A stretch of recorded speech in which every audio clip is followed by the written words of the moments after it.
Well, let's, I see some children need to get seated. We'll wait for them, and then we'll get moving.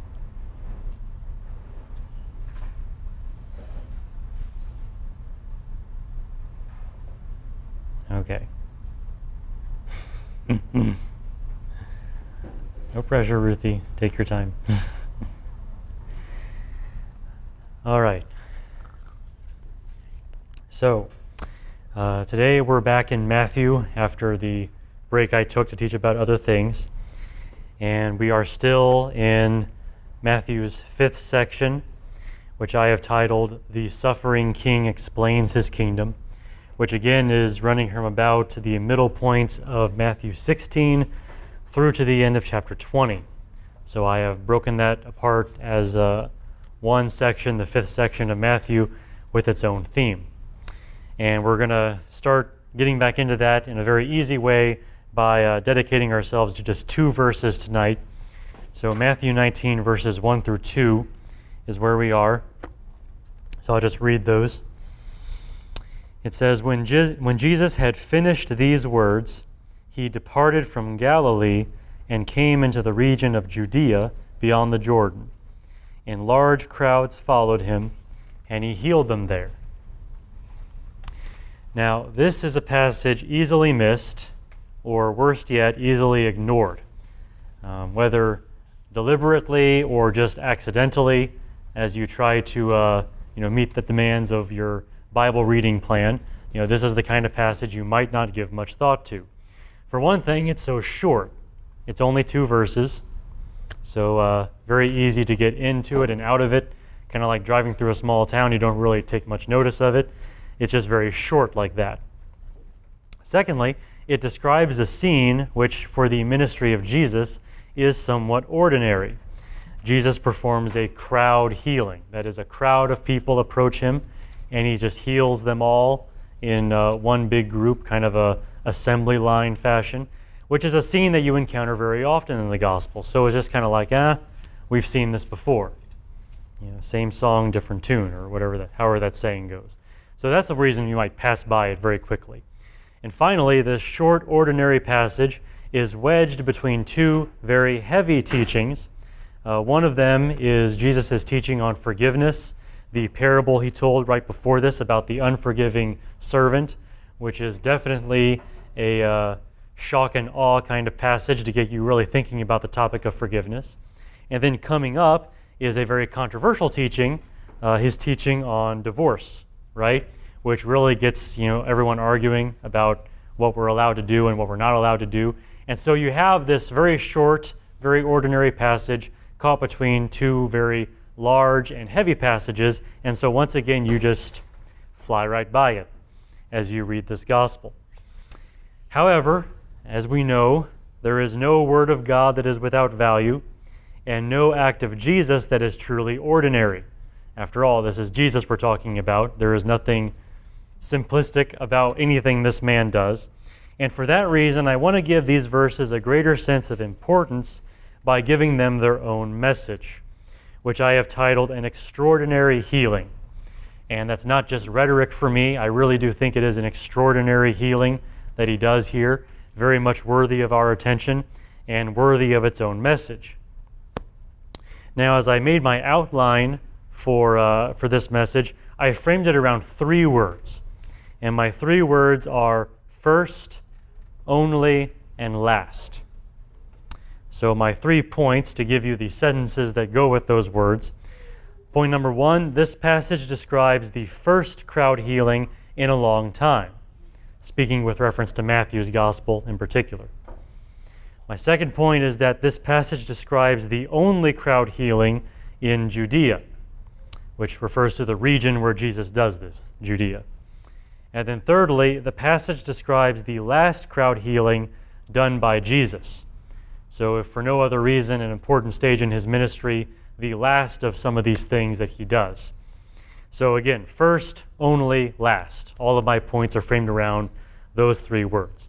Now I hope as I recited those points to you, you've already started to see that these 2 verses really are more important than a casual reading will tell you. you have to view them not just in their immediate context, but even in the greater context of Matthew's gospel and the full gospel record from all four gospels. And if you do that, you start to see just how important these two verses really are. And while this will be a short message, I think all three of these points are worth making and worth remembering before we move forward in this gospel.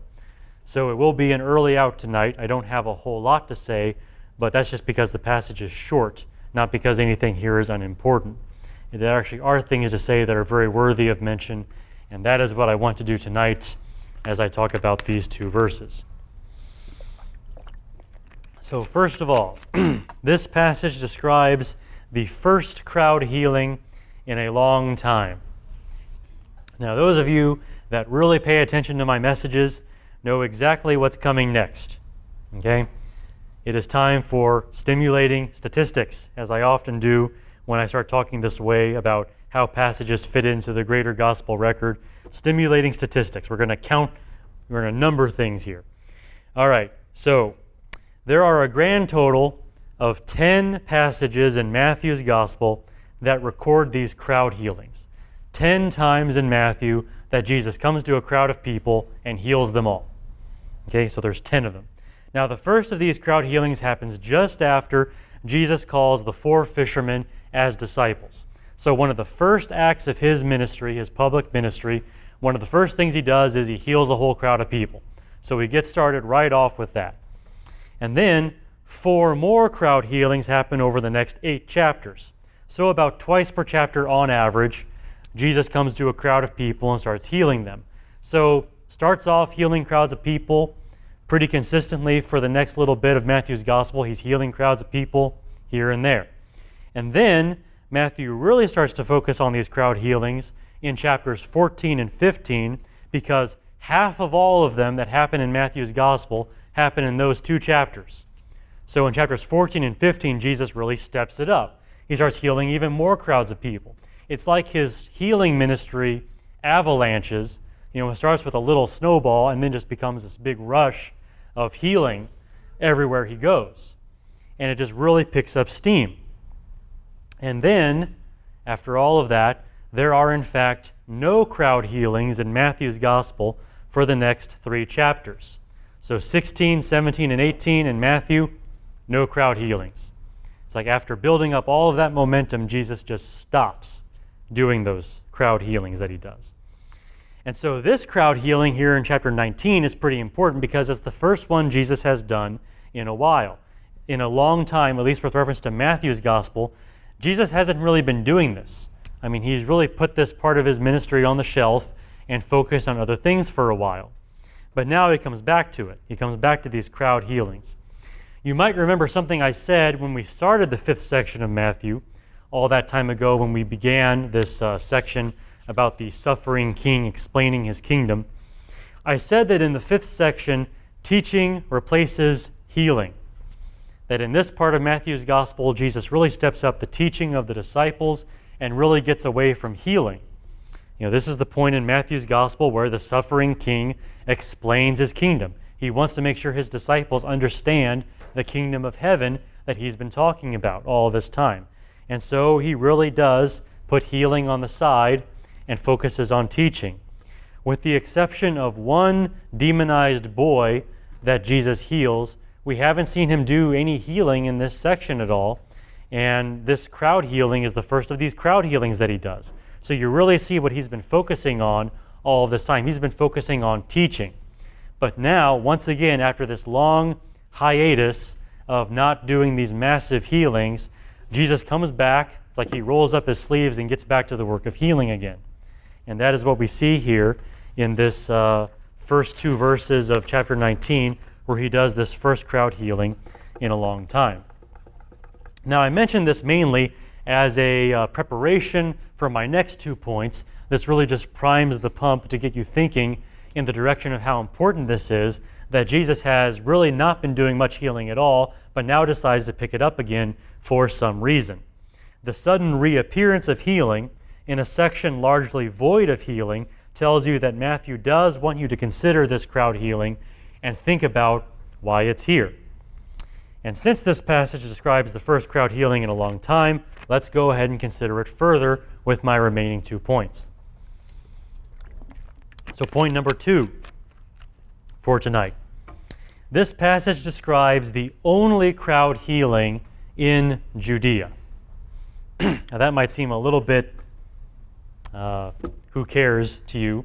So we'll start off with something a little bit more down to earth. This is addressed to the children, actually. So those of you kids out there, you're going to help me out here. I'm going to ask you a question, and I hope your parents have taught you well enough that you can answer this question.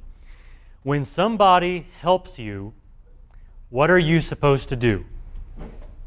Okay, when Silas, you got an idea?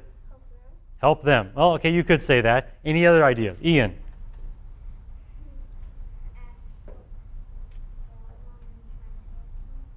Try to help them? Okay, you see what Silas said exactly. Okay, any other ideas? Anything else you might do when someone does something good for you? The first thing you're supposed to do. Thank you. There you go. I knew someone would get it. Okay, your parents are not total failures in teaching you your manners. You say thank you. What does it mean to say thank you? I mean, when you say that and you mean it, I mean, what's going through your mind? Okay, Silas, go ahead. And yet? Okay, you're happy. You know, you maybe in saying thank you, you're also acknowledging the fact that if they didn't help you, you might not have gotten any help. And you really do have them to thank for it. So it's a time you're supposed to be happy about this, you know, very much, and you might feel obligated to do something in return. You know, both of you said help them in return. Yeah, that's perfectly right. So let's apply this to Jesus. Did Jesus help people? Yes, he did. Okay, what kind of things did Jesus do to help people? Ian? He healed a lot of people, and that's exactly what you see here in this passage. He heals a lot of people. He's very often doing this. So how do you think these people responded to Jesus? Any ideas? Anyone? You girls are being pretty quiet this evening. No answers? Okay. Well, bear that in mind. That's the question. How do these people respond to Jesus when he helps them in this way? I'm going to come back to this question in a few minutes, and we'll see if you have any answers, and we'll see what the answer really is. But for now, I want to go back to this point I was trying to make, that this is the only crowd healing that Jesus does in Judea. Now, if you're wondering where Judea is, and before you turn to the maps in the back of your Bibles, I'll let you know that Judea is the region that surrounds Jerusalem. You might also say it is the very southernmost area of the land of the Jews that we call Palestine. That's the land of Judea. It's the land around Jerusalem. So Judea is where Jesus performs this sudden crowd healing. And we'll just read the passage again to show you that. It says, when Jesus had finished these words, he departed from Galilee and came into the region of Judea beyond the Jordan, and large crowds followed him, and he healed them there. So this happens in Judea. Now, it should not be surprising that Jesus has found his way to Judea. This really has been the plan for quite some time. The story of Matthew's 5th section is partially Jesus making his final journey down to Jerusalem, which is in Judea. All right? That's really the main kind of surface level narrative of this 5th section of Matthew, Jesus going to Jerusalem and talking about that as well. So that Jesus should arrive in Judea simply shows you he's still committed to this path of going to Jerusalem. He's still going down to Jerusalem. However, Jesus' arrival in Judea, though it is expected, is very special for 2 reasons. And if you're tired of stimulating statistics, you can call these fun facts instead. 2 reasons, very important, for Jesus to arrive in Judea. First of all, as far as Matthew's gospel is concerned, this is Jesus' first time ever in Judea since the beginning of his ministry. In Matthew's gospel, he hasn't really gone to Judea like this. And Mark and Luke are very similar in this respect. Matthew, Mark, and Luke all very much portray Jesus as a Galilean prophet who hangs around mostly in Galilee, doesn't really go south to the area around Jerusalem at all. Now in John's gospel, you do see a few times where he makes a trip to Jerusalem for some of the feasts, but then he just heads back north again to the area of Galilee. This is not a place where Jesus usually goes, and in Matthew's gospel, we really haven't seen him go there at all. So this is a first in terms of Matthew's gospel, for Jesus to actually arrive in Judea. Now here's a second fact for you, these fun facts. This crowd healing that he does here is the only crowd healing in Judea, period. And when I say that, I don't just mean Matthew's gospel. I'm talking about Matthew, Mark, Luke, and John. In the entirety of everything we know about Jesus, this is the only time he comes into Judea and heals a huge crowd of people. Even in John's gospel, Jesus does not heal crowds in Judea. There are some, individual healings, but there's no place where he just heals a whole crowd of people at any point in Judea except for here. So as far as we know, this crowd healing is the only one ever done in the land immediately surrounding Jerusalem in Judea. So that means Jesus makes quite the entrance in this passage as he comes into Judea for all practical purposes for the first time really, and does this crowd healing, which these people, around Jerusalem have never seen before. Finally, think about that. Finally, this mysterious prophet from Galilee has come to the heartland of the Jews. They've been hearing about this guy. Maybe some of them have gone to see him, but by and large, these people, their villages have never been visited by Jesus.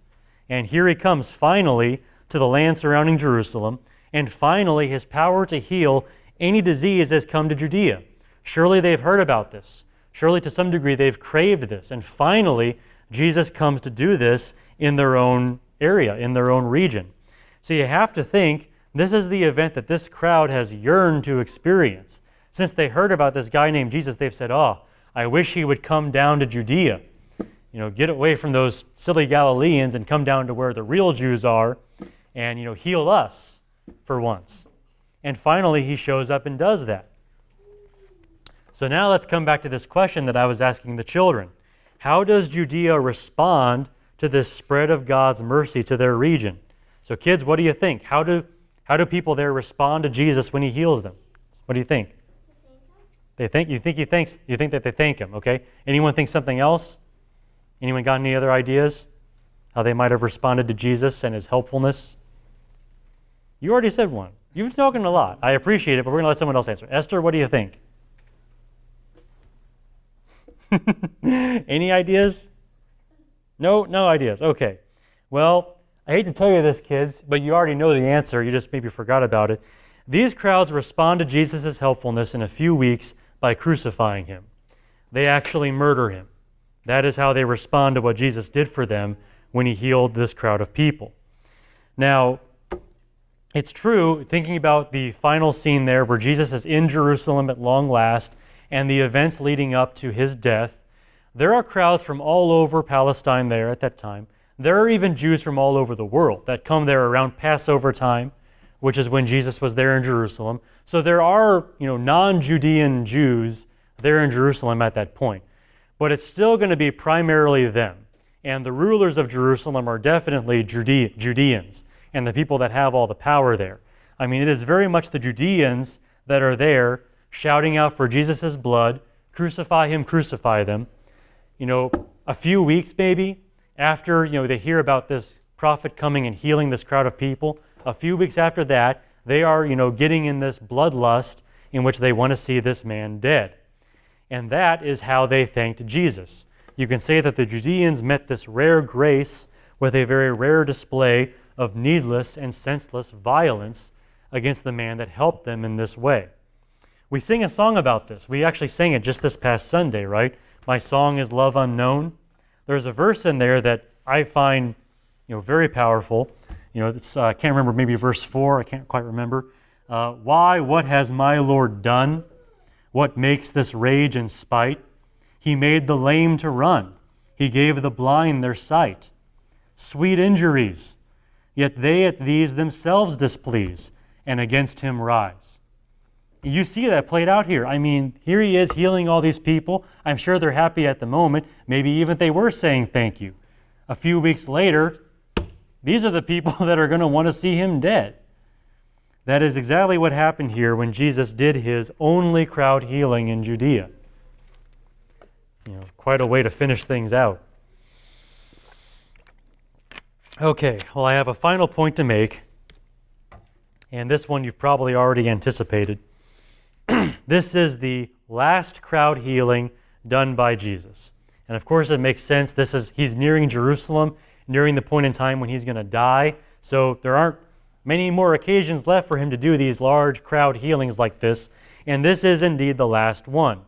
And whether you're focusing on Matthew's gospel alone or the entire gospel record, you get the same conclusion. This is indeed the very last of these crowd healings. So whether you're looking at Matthew, Mark, Luke, or John, after this point, there are no other occasions where Jesus gathers this huge crowd of people and just goes through and heals people in rapid fire. It just does not happen again. We'll see a few individual healings. The very last healing done by Jesus is healing Malchus's ear after Peter cut it off. But those are individual healings. When it comes to these massive displays where Jesus really shows you how much he can heal, how many different kinds of diseases he can heal, how we can just keep going and going and going with it, this is the last time you're going to see this in these verses here in Matthew 19, verses 1 through 2. And you really have to consider this in its place in time. Back in that time, the first century, in Palestine, the land of the Jews, you have this time and this place before modern medicine in which the greater number of diseased people have no hope. I mean, even the doctors themselves don't know as much as our modern doctors do, so they can't do very much. A lot of the diseases are just beyond the physicians of that day. And if you get some of these terrible ailments, there is no surgery, there is no medicine, there are no therapies that can help you. You're just stuck with this the rest of your life. But then, one day, you hear this rumor about this man named Jesus who can heal anything and can do so with just a touch or a word. And that he's doing this without charging any money. Your doctors charge money and they may or may not heal you, but Jesus does it free of charge and can heal anything, can heal everybody. And at first you're probably skeptical. After all, you've had no hope until this point. You spent the past several years of your life in no hope whatsoever. Why should you hope now? Why should you bother tracking down this miracle worker? What can he possibly do? Well then, meeting you halfway, he actually shows up in your village. He shows up in Judea maybe, where you live. And here he is. And you say, well, he's this close. Maybe I should at least go out and see. Maybe I should see what he can do. And as you go out there, you see people being healed, different kinds of people with different kinds of diseases being healed. It's no struggle. Jesus just touches them or says a word and boom, they're well. You see the lame start running. You see the blind, able to see again. And finally, you have hope. And you go forward to Jesus. And he heals you. And you are healed. And there's no relapse. And you're just healed from then on out. And it's not only you, because Jesus was doing this for uncounted hundreds of people with diseases that maybe even modern medicine cannot yet heal. Doing things that even to this day we haven't been able to do with all of our technology and all of our science. And you're back there experiencing this and experiencing hundreds, thousands of people being healed in this way. The ministry of Jesus was an explosion of hope in a very dreary place and time, where people were accustomed to just slugging it out against impossible odds, dealing with all the aches and the pains and all the various ailments they had without hope. Jesus comes along and just hope. It's like a sunrise after never seeing a sunrise in years. You see this. Chronic disease must have been practically banished from Palestine while Jesus was there. It must have been hard to find sick people for a while Jesus was going around doing what he was doing. And even Judea was able to participate in the end. Jesus may have held back for a while, but here at the end he comes in and just starts healing. So even they get to taste this miracle. Even they get to taste this hope there at the end. However, there was an end. This happy time does end with this final crowd healing that we see here in Judea. And after that, it's all over. Hope came alive and then died within just a few short years, within a few short weeks of this event in particular. Just a very brief flash of hope that the world at that time had never even imagined could be possible. It was there for a little bit and then ended. And it ended because they killed the healer. We have a saying about killing the goose that lays the golden egg. I don't know if you kids have heard that saying yet, but it means if you have a person that can do really great things and then you somehow get rid of that person or you make him go away, guess what? He's not going to be around to do good things anymore, and you're stuck without it. Killing the goose that laid the golden egg, in this case you kill the healer, there aren't going to be any more healings. You crucify Jesus, the ministry of Jesus ends. It's pretty much common sense, but they decided to do that anyway. And this is how the great time of hope that I've been describing came to an end. But not before this one last display. Not before this last crowd healing in a place that had not yet experienced it before. Jesus comes into fresh territory and shows one last time this great picture of what he can do, this great burst of hope with healing, where he says, "Come without money and be healed, everyone." He shows you one last time what he can do before this hiatus that we call the church age as we wait for his return.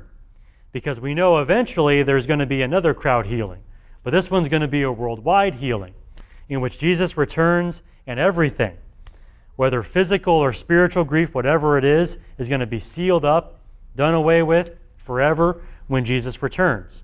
And that is the real lesson here of these healings that Jesus does. At these times when these crowds of people are just being healed and jumping up and rejoicing and just happy and praising God, they're all a small picture of this great day when Jesus returns and does that all over the world.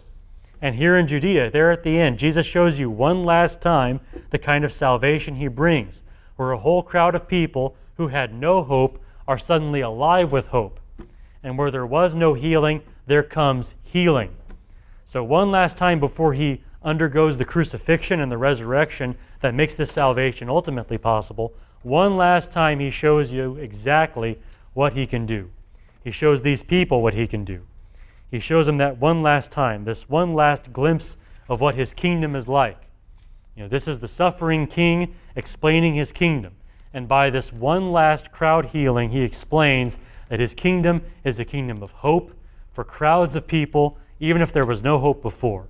And someday, that hope is going to overtake the entire world.